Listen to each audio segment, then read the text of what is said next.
evening. But one Nashville man says the best time for him to exercise is in the middle of the night, after he's been asleep for a couple of hours.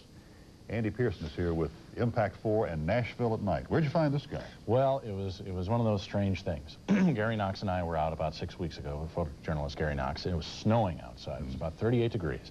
And I'm driving down West End 3 in the morning, can't go to sleep. And I look over and I see this man running with his dog. And I don't usually do this, but I yelled out the window at him and said, "Do you always run at 3 in the morning?" Well, you're about to see the answer.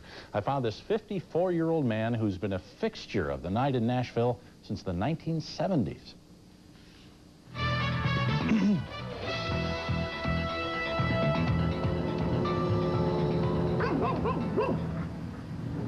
It's a time when the city neither stops nor goes, only flashes yellow. When the wind blows coldest, when sounds that would be buried in daylight come alive over the nighttime stillness. A time of day most men and beast would not claim as their own, except for a select few. Hey, 2 o'clock until 4 o'clock, that's my time. If I'm in New York, if I'm in Chicago, if I'm in Phoenix, and I've been, all these places, everywhere I am at this time of morning, I get up and I do me an hour and 25, 30 minutes. Move on, dog. I've been running since about 1976. And I love to run at night because I'm the only one out here. I know nobody by name, but I know every truck and all the homeless folks and folks I yell at and wave at, and folks who are watching out for me, police, the garbage folks, the news people, everybody. He's a fixture to people who work the night shift, as reliable as time itself. No, they see me, but they really don't know who I am. Every now and then, I'll talk to one person or something, but 90% of them don't know who I am, have no idea. They only know they see me out here almost every morning, about the same time. He's the running man. His name is James Haney, Dr. James Haney, a professor of history at Tennessee State University. His weekly routine has been the same for 20 years. Move on, dog. I'm 54 years old. Feel like I'm 19. That's enough for me. I go to bed at 10, get up at 2, go back at 4, 15, and back up at 6. You heard right. At about 2 in the morning, when most of us are snuggled up tight, James Haney and his dog Sandy get up from a sound sleep and run their route of 9.78 miles. He does it because he was once told this would be impossible.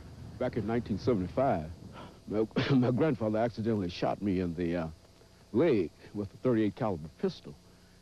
Excuse me. And I was told that I would never be able to walk again unless I started to use the leg. And of course, as soon as I got out of the hospital, I started running around the yard here. And after a week of that in the yard, went down to the local high school. And after about 6 years of that, I decided to go downtown. You won't see him wearing headphones or taking his pulse. His shoes don't pump up. James Haney just runs. Down West End, past Vanderbilt. Morning. Up and down the deserted streets of downtown Nashville, to the banks of the Cumberland River. Down to First. It's 9 7/8 of a mile down to the foot, all the way greeting and waving to people he's seen for nearly a third of his life. Well, man, how you doing this morning? Good, you? All right. James Haney does this 5 days a week. Same time, same route, same distance. I can't see any disadvantages in this at all. This is what I do, and I love it. I'm not doing this with people. And if they think I'm crazy, well, I can appreciate that. I just believe in the human personality, and I believe that we can do anything that we want to do once we make up our minds to do it. It takes an hour and a half out of my day, and I think it's worth it. Plus, it requires discipline. And I think I got that. And that makes me feel good about myself. Gives me greater self-esteem, and I can get out and meet the world better. As he makes that last block toward home, there's no one there. No welcoming committee at the finish line. No one to notice. Before he goes back to his wife and children in his warm bed, there's always a prayer of thanks that he's been able to put one foot in front of the other for another night. Oh, thank you, Lord. Okay. Thanks that he can still devote 2 hours out of each 24, even though it is in the middle of the night, to his body and his well-being. Thanks that there is life, and that life is good. Very few people that I grew up with are alive today, you see, and many of them have died of heart attacks and strokes and violence and whatnot, but Dr. Haney keeps pushing on.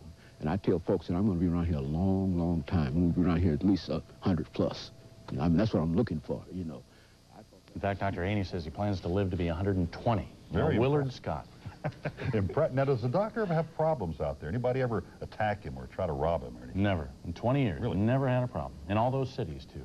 But he says the biggest threat is the cars, you know, coming out from the clubs late at night, so he doesn't run on Saturday. Yeah. Very impressive. I'm amazed he goes to bed, wakes up, and does this. Yeah, and he's refreshed. That's amazing. Goes back to bed. Demetria.